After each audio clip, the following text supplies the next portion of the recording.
তারকাদের ব্যবহৃত জিনিস সযত্নে যুগ যুগ ধরে রেখে দেওয়ার ট্রেন্ড নতুন নয়। ঠিক তেমনই যদি প্রয়াত পপ সম্রাট মাইকেল জ্যাকসনের ব্যবহৃত কোনো একটি জিনিস হঠাৎ হাতে আসে, তবে সেটা সযত্নে রাখার ইচ্ছে কি আর চেপে রাখা যায়? এবার কিং অফ পপের পুরনো মোজা কয়েক লাখ টাকায় বিক্রি হতে চলেছে। বুধবার ফ্রান্সে নিলামে উঠছে মাইকেল জ্যাকসনের ব্যবহৃত পুরনো এক জোড়া মোজা। অবাক করা বিষয় হলো, এই মোজাটির দাম উঠেছে প্রায় ৮,০০০ মার্কিন ডলার, যা বাংলাদেশি টাকায় প্রায় ৭ লাখ টাকা। নিলামকারীরা প্রথমে মোজাটি ৩,৪০০ থেকে ৪,৫০০ ডলারে বিক্রি হওয়ার আশা করেছিলেন, তবে ভক্তদের ভালোবাসায় প্রত্যাশার চেয়েও বেশি দামে বিক্রি হলো এটি।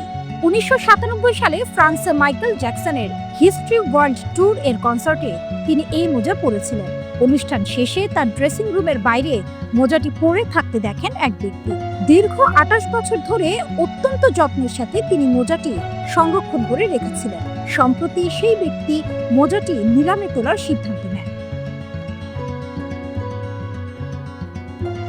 নিলামকারী অরুণ ইলি সংবাদ সংস্থা এএফপি-কে জানান, মোজাটিতে কিছুটা হলদে ভাব দেখা যাওয়ায় এটি নষ্ট হওয়ার আগেই নিলামের জন্য রাখা হয়। যে ভক্ত মোজাটি কিনেছেন তিনি এটিকে মাইকেল জ্যাকসনের স্মৃতি চিহ্ন হিসেবে ভক্তদের জন্য প্রদর্শন করবেন বলে জানিয়েছেন।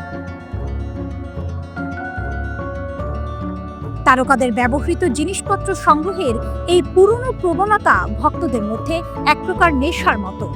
আর প্রিয় তারকার এমন একটি স্মৃতিচিহ্ন হাতের মুঠোয় পেলে তা ধরে রাখার ইচ্ছে কার না জাগে।